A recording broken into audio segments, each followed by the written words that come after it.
Slávnostnou archierejskou svetou liturgiou vyvrcholila v nedeľu po sviatku svätého veľkomučeníka Juraja odpustová slávnosť v Slovinkách. Hlavným kazateľom bol apoštolský nuncius na Slovensku, monsignor Mario Giordana. Eparchiálne kolo biblickej olympiády a biblickej súťaže v Košiciach už pozná svojich víťazov. Desiatky kňazov zo Slovenska navštívili Európsky parlament v Štrasburgu. Zastúpenie medzi nimi mala aj grécko-katolícka cirkev.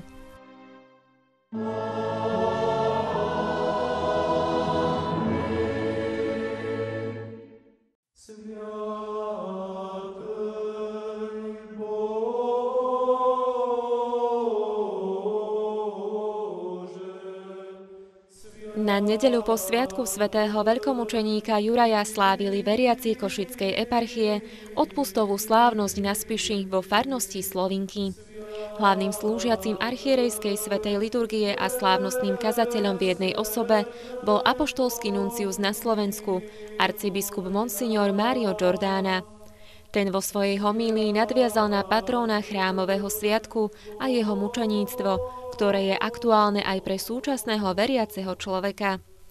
Il martirio è una condizione essenziale. Mučeníctvo je podstatnou podmienkou nášho kresťanstva.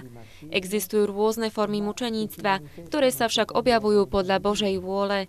Mučeníctvo, ktoré je aj krvavé v obetovaní vlastného života. Oveľa častejšie však ide o mučeníctvo, ktoré sa žije deň čo deň. Predovšetkým sú to životy otcov a matiek, životy rodín, ktoré zápasia o to, aby dali svojim deťom zdravý život v ľudskom i kresťanskom zmysle. Toto všetko sú skúšky, ktorými nás Boh prevádza, aby nás čím rýchlejšie priviedol k spáse a k záchrane. Aby sme sa mohli čím dokonalejšie spojiť s našim Spasiteľom, ktorý nám dal príklad. On bol totiž prvý, kto obetoval vlastný život na kríži a tak nám daroval spásu. Lui per primo ha affrontato il martirio della croce, ha donato la sua vita proprio per la nostra salvezza. Súčasný grécko-katolícky chrám v Slovinkách bol postavený v 18. storočí v klasicistickom slohu začias pôsobenia kanonika Michala Dudinského a v tomto období spadal pod pôsobnosť Mukačevskej eparchie. Jeho jedinečnosť a výnimočnosť spočíva v jeho veľkoleposti. Chrám je dlhý 44 metrov a vysoký takmer 40 metrov. Slovinčania začiatkom 19. storočia zasvetili chrám v obci svätému veľkomučeníkovi Jurajovi. Svätý Juraj vo východnej cirkvi je veľmi uctievaný a tým, kde si naozaj chceli aj oni ukázať, že patria síce do všeobecnej katolíckej cirkvi, ale patria k východnému obradu a práve preto si predpokladám tohto svätého veľkomučeníka vyvolili za svojho patrona jednak farnosti, ale aj patrona tejto obce.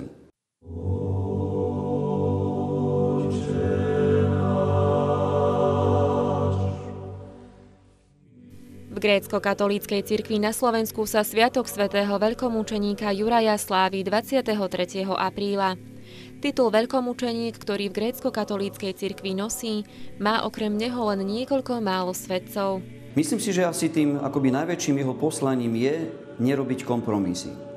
Lebo on ako rímsky vojak mohol robiť kompromisy, veď mohol si udržať vojenskú službu a teda mohol sa mať dobre.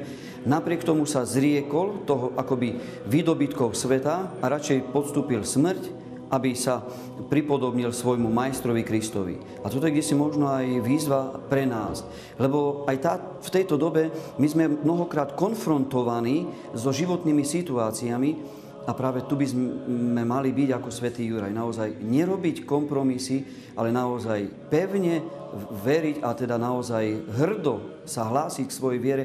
Ale nielen, že hrdo sa k nej hlásiť, ale skutočne ju žiť svojim teda každodenným životom. Slovinky sa stali pútnickým miestom Košickej eparchie na základe dekrétu košického eparchu vladyku Milana Chautura 5. júla 2009. Prvý celoeparchiálny odpust v Slovinkách sa konal v apríli 2010. Pre mňa je pútnické miesto príležitosťou k zamysleniu sa nad dôležitými skutočnosťami náboženského života. Ale mučeníkov, ktorí dávali život za vieru, tých ako si málo pripomíname na pútnických miestach.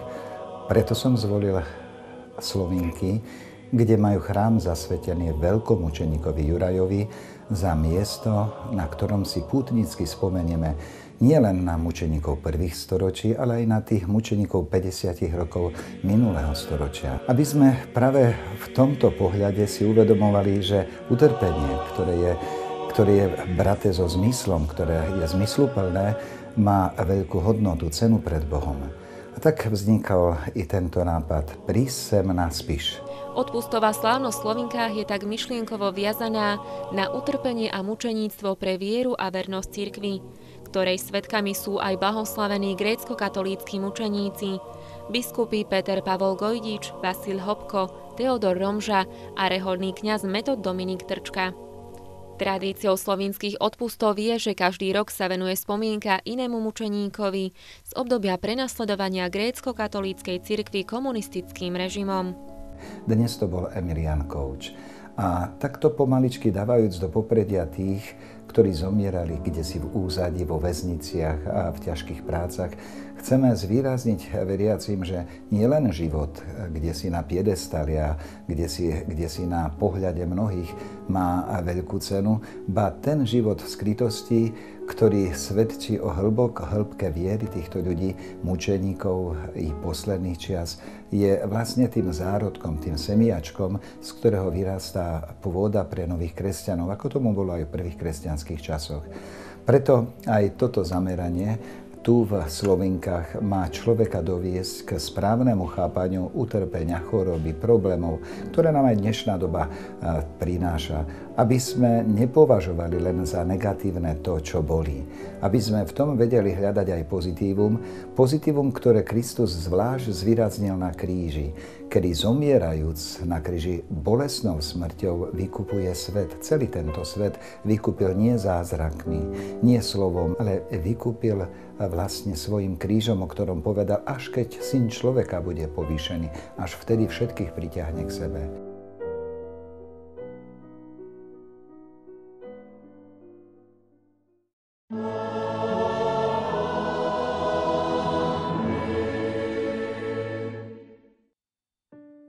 Výchova k hodnotám a medziľudským vzťahom na základe spoznávania biblických postáv a udalostí. Aj to sú ciele biblickej olympiády, ktorá sa každoročne koná v jednotlivých diecézach na celom Slovensku. My sme sa zúčastnili eparchiálneho kola v rámci Košickej grécko-katolíckej eparchie.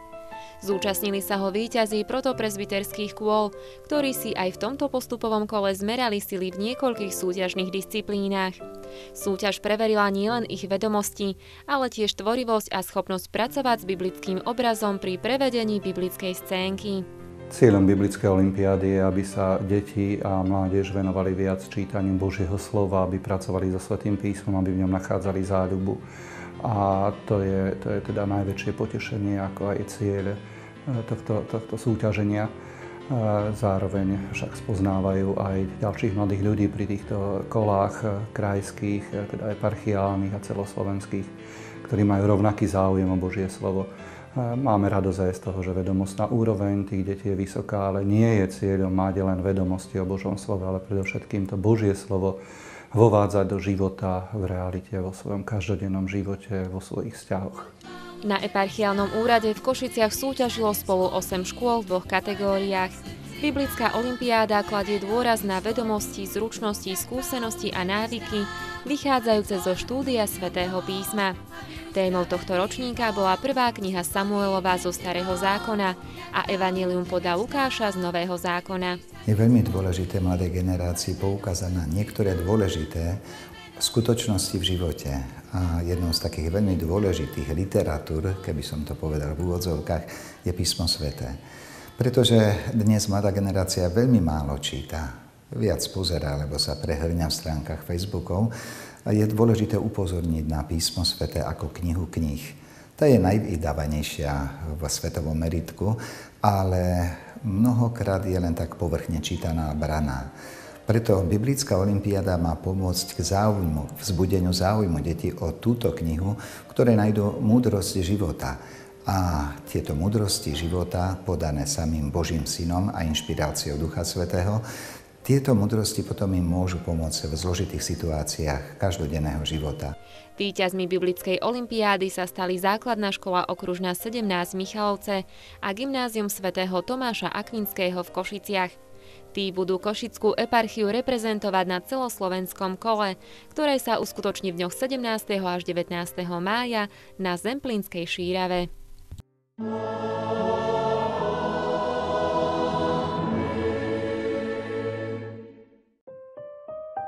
Počet europoslancov hlasujúcich aj v sporných témach v duchu učenia katolíckej cirkvi neustále klesá. Nejde len o otázky rodovej rovnosti, abortov či eutanázie. Europarlament rozdeľuje napríklad aj náhľad na vplyv islamu, výchovu v školách či uplatňovanie svedomia pri výkone povolania. Niektorí europoslanci to chcú zmeniť na základe užšej spolupráce s duchovnými katolíckej cirkvi. V tomto duchu slovenská europoslankyňa Anna Záborská pozvala do Europarlamentu v Štrasburgu skupinu 40 kňazov, medzi ktorými nechýbali ani zástupcovia grécko-katolíckej cirkvi. Chcela som im umožniť, aby cítili tú atmosféru, aby videli, aká je práca europoslanca, čo prerokovávame, aké body prerokovávame. Druhý rozmer je, že sa snažím, aby v každom volebnom období prišla do Európskeho parlamentu väčšia alebo menšia skupina kňazov, ktorí prinesú požehnanie, ktorí prinesú aj ten duchovný rozmer do týchto politických priestorov. A teraz je to o to dôležitejšie, že prežívame rok milosrdenstva. Hovoriť o dejinách Európy, o dejinách katedrál, miest, významných putnických chrámov je síce pekné, ale my potrebujeme, aby sme mali ten chrám v srdci, aby tá Európa dostala dušu, aby aj v tých inštitúciách, kde sa vedie veľký dialog o rôznych témach, nemal iba ľudský, humánny alebo technický rozmer, ale aj transcendentný rozmer. Aby sme dialog neviedli iba sami so sebou alebo s partnermi, ale aby sme ho viedli aj so zjavenou pravdou, teda so živým Ježišom.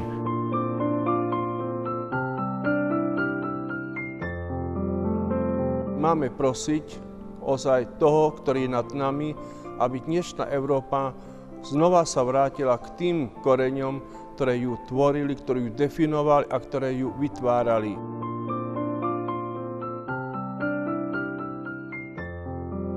Napriek tomu, že zakladatelia Európskej únie dôsledne vychádzali z kresťanského učenia, dnešný Europarlament často ide iným smerom. Výrazne sa to prejavuje napríklad v neochote poslancov kresťanskej platformy viditeľne potvrdiť svoj postoj pri hlasovaní v spomínaných sporných témach. Tí moji kolegovia sa hlásia ku kresťanstvu, pristupujú k sviatostiam a hlasujú za potraty. A keď sa ich opýtam, že prečo, tak odpoveď je, ja hlasujem podľa svojho svedomia. Čiže najväčšou chybou je podľa mňa neformovanosť svedomia. Je však čoraz zrejmejšie, že bez zásadnejších zmien sa kresťanstvo bude stále viac vytrácať aj na pôde Europarlamentu.